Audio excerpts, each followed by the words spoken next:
Friends, మీకు ఈ video నచ్చితే లైక్ చేయండి, సబ్స్క్రైబ్ చేయండి. అమర్ భాగ్యని ప్రదక్షిణలు చేసి రమ్మని చెప్పడంతో అలాగే ఇద్దరు కలిసి వెళ్తూ ఉంటారు. అయితే ఇద్దరు తలలు ఢీ కొట్టుకోవడంతో మీ పాటికి మీరు ప్రదక్షిణలు చేయండి, నేను చేస్తాను అని భాగ్య అమర్ సపరేట్గా ప్రదక్షిణలు చేస్తూ ఉంటారు. అలా ప్రదక్షిణలు పూర్తి చేసిన తర్వాత అమర్ అక్కడి నుండి మళ్ళీ కళ్యాణం దగ్గరికి వెళ్తాడు. నాన్న అమర్, నువ్వు మాత్రమే వచ్చావు, అమ్మ ఎక్కడ అని నిర్మలమ్మ అడుగుతుంది. ఏంటి భాగ్య ఇంకా రాలేదా అని అమర్ అంటాడు. రాలేదు, వెళ్ళి తీసుకురా నాన్న ఎక్కడుందో ఏంటో అని నిర్మలమ్మ సదాశివం చెబుతారు.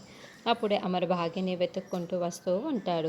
భాగ్య అటుగానే వెళ్తూ ఉంటుంది. దూరం నుండి అమర్ని చూసేసి, ఈయనేంటి ఇక్కడున్నారు, ఓహో నా కోసమే వెతుకుతున్నట్లున్నారే అని భాగ్య అనుకుంటూ ఏవండి అంటూ రాబోతూ ఉంటుంది. ఇంకోవైపు అనామిక కూడా భాగ్యని వెతుక్కుంటూ వెళ్తూ ఉంటుంది. అయితే మనోహరి పంచకి ఫోన్ చేసేసి భాగ్య ప్రాణాలు తీయాలి అని చెప్పి ఉంటుంది. దాని ప్రకారమే బాబ్జీ స్వామీజీలా వేషం వేసుకొని 5 మందితో అక్కడికి వస్తాడు. ఇక భాగ్య అమర్ దగ్గరికి వద్దామని అనుకునే లోపే ఆ 5 మంది స్వామీజీలు వేషంలో ఉన్న బాబ్జీ రౌడీలు అందరూ కూడా భాగ్యని చుట్టూ ముట్టేసి కాషాయి వస్త్రంతో కిడ్నాప్ చేసి తీసుకొని వెళ్తూ ఉంటారు. వాళ్ళు అక్కడికి వస్తుంటే అమర్ ఎదురుగా వస్తాడు. దాంతో బాబ్జీ చాలా టెన్షన్ పడుతూ అసలు భాగ్య ముఖం కూడా కనిపించకుండా కాషాయి వస్త్రంతో చుట్టేసుకొని వాళ్ళు 5 మందిని అస్సలు కనిపించకుండా మధ్యలోనే పెట్టుకొని తీసుకొని వెళ్తూ ఉంటారు.